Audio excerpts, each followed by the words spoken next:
அனைவருக்கும் வணக்கம். கடவுளை நாம் தினம்தோறும் பக்தியால் உணரலாம். ஸ்ரீ ராமநாம மந்திர மகிமையை பற்றி நாம் இப்பொழுது காண்போம். நமக்கு நன்மை வரவேண்டுமானால் ராமநாமத்தை இடைவிடாமல் கூற வேண்டும். நமது ஒவ்வொரு மூச்சும் ராம் ராம் என்றே உச்சென்று வெளியேறுதலும் வேண்டும். நாம் அறியாமல் செய்த தவறுக்கு ராமநாமமே மிகச்சிறந்த பிராய்ச்சித்தம். அறிந்தே செய்த தவறானால் அதற்கு வருந்துவதும் தண்டனையை ஏற்பதும் பிராய்ச்சித்தமும் ராமநாமமே. காலால் நடக்கும் ஒவ்வொரு அடியும் ராம் என்றே நடக்க வேண்டும். எல்லா விதமான கஷ்டங்களுக்கும் நிவாரணம் ராமநாம ஜபமே. கிழக்கு நோக்கி செல்ல செல்ல மேற்கிலிருந்து விலகிடுவோம். அதுபோல ராமநாமாவில் கரைய கரைய துக்கத்திலிருந்து விலகி செல்கிறோம். ராமநாம ஜபத்திற்கு குரு கிடைக்க வேண்டும் என்று காலதாமதம் செய்தல் கூடாது.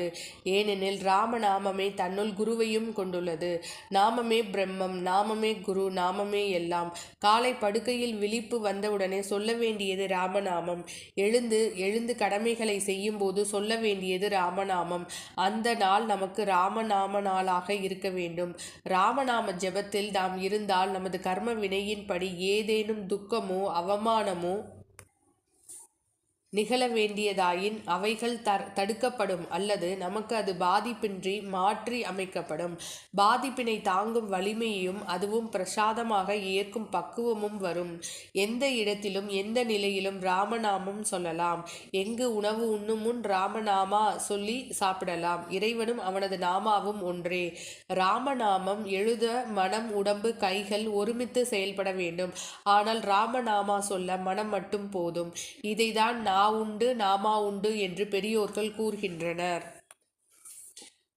ஒரு வீட்டில் உள்ள பெண் ராமநாமா சொன்னால் அந்த பெண்ணின் குடும்பம், கணவன் குடும்பம், குழந்தைகள், பெற்றோர்கள் அனைவரும் பிறப்பு இறப்பு சக்கரத்திலிருந்து விடுபடுவார்கள். அந்த வீட்டினில் தெய்வீகம் நிறைந்துவிடும். அதுவே கோவிலாகும். எல்லாவித சாஸ்திர அறிவும் ராமநாமாவில் அடங்கும். எல்லாவித நோய்களுக்கும் ராமநாமா சிறந்த மருந்து. துன்பங்களுக்கும் அதுவே முடிவு. நமது லட்சியம் அழியா ஆனந்தமே. அது ராமநாமா ஜபத்தால் பெற முடியும்.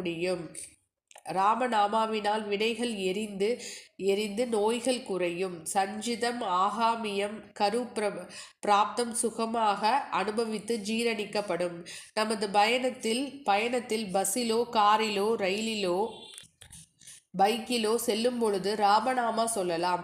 அதனால் விபத்துகள் தவிர்க்கப்படும். காஷி விஸ்வநாதர் கோவிலில் மாலை வழிபாட்டின் போது ஒவ்வொரு நாளும் வில்வ தலங்களில் சந்தனத்தால் ராமநாமம் எழுதி அவற்றை விஸ்வநாதருக்கு சமர்ப்பிக்கிறார்கள்.